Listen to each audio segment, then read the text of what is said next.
So, this house believes multiparametric MRI is the holy grail for organ preservation in rectal cancer. I will convince you that I am against this motion. This is the holy grail. As you all know, many famous people tried to find the holy grail, but were not so very successful in doing that, and I'm afraid my distinguished opponent is also not successful in finding the Holy Grail. Before starting my lecture, I quickly would like to remind you on a few terminologies that we use when we judge the value of multiparametric MRI for organ preservation. First of all, a high sensitivity in this case means that there are very few false negatives. So that means that it is judged clinically not to be a complete remission, while on pathology it is a complete remission. While if we talk on a high specificity, that means very few false positives. So that means a clinical complete remission, but not a pathological complete remission.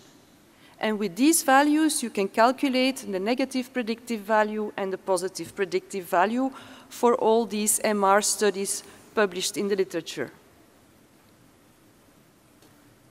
Let us first start with conventional MR for restaging of locally advanced rectal cancer. This is a meta-analysis on 24 studies with 739 patients included. And you can see here that there is a very low sensitivity to predict a pathological complete remission.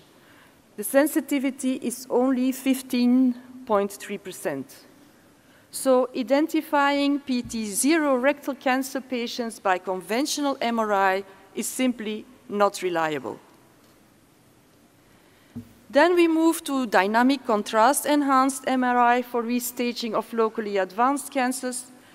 This is a systematic review on 19 studies with 367 patients studied. And the authors conclude that a high K-trans pre-chemoradiation correlates with complete and good response, but, and there is a serious but, the pre-CRT K-trans reported varied substantially. It varied between 0.36 and 1.93.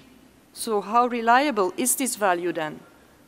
And they also report that the reduction in K-trans after chemoradiation is associated with response, but they don't report on sensitivity or specificity.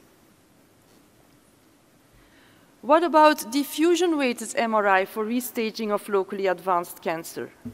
This is a systematic review performed by my own group, and we looked at 14 studies and included 856 patients. And what you see here is that the negative predictive value of diffusion-weighted MRI is very high, but specificity and positive predictive value are low. And I quote from the discussion, "Unfortunately, MRI lacks the specificity and the positive predictive value needed to safely select patients for a wait-and-see policy." Radiomics. My distinguished opponent already explained to you what we mean by radiomics. If you go into the literature, you find very few studies. I found 3. The first one was performed only on 48 patients, a single-center study, no validation set. The second one looked at T2-weighted imaging and diffusion-weighted imaging. They trained the model on 152 patients and validated the model on 70 patients, but 70 patients coming from their own institute. And they had a very low PCR rate in their patient group, so that again questions the value of this model. And finally, there is a model that uses T2 imaging only on 114 patients, single center, no validation set. So radiomics on multiparametric MRI as of today cannot be used to predict complete response in rectal cancer. In Leuven, we performed a study trying to come up with a model to predict pathological complete response in rectal cancer patients, a model that we then could use for organ preservation strategies. We included 85 patients, and these patients were imaged before the start of chemoradiation with multiparametric MRI, with FDG PET-CT. We also took blood samples and tumor biopsies. These patients were re-imaged 2 weeks into treatment with the same imaging modalities, and 6 weeks after the end of the chemoradiation, they were again imaged with multiparametric MRI and FDG PET-CT.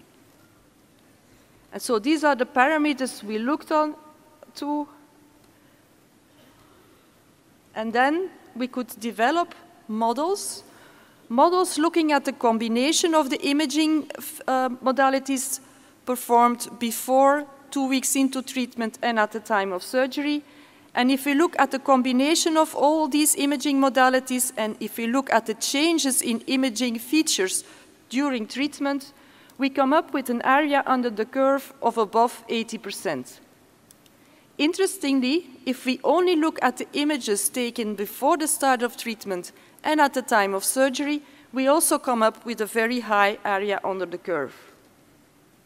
And here you see the ROC curves, and you can see the parameters that we use to construct the models.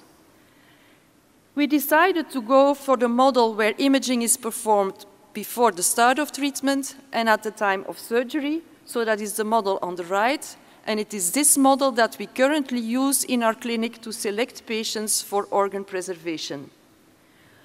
If we use a minimum predictive value of 80%, this results in the prediction of YPT0 or PT1N0 with 75% sensitivity, 94% specificity, and a negative predictive value of 92%. This is a subset of patients that were imaged with MR. We again developed an MR model to predict pathological complete remission. Here you see the 4 parameters that we used to develop the model, and you can see again that there is a very high area under the curve of 88%.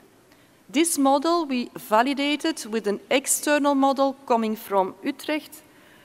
They gave us 55 patients to validate the model, and you can see that the model performed very well in an external validation set.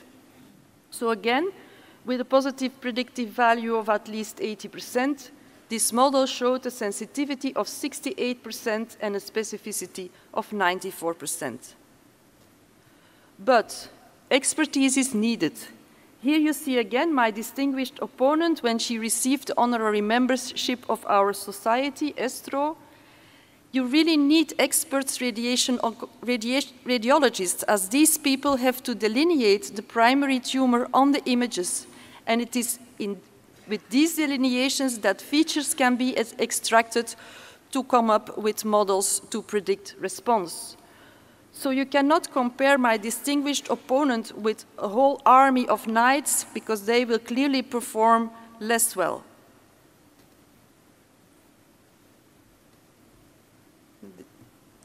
Can I have the next slide? Now, what about the biological probe? So far we were talking on imaging, but this biological probe is very cheap and also very reliable. And this slide was already shown by my distinguished opponent, where she clearly shows herself, although she is for the motion, that the clinical assessment remains very important in the prediction of a complete remission in these patients. You see that with clinical assessment, the area under the curve is 88%, and if you add the most sophisticated MR imaging, you can only increase this area under the curve to 89%. Clinical assessment has a sensitivity of 53% and a specificity of 97%. If you add MR imaging, you can somewhat increase the sensitivity, but you don't add to the specificity.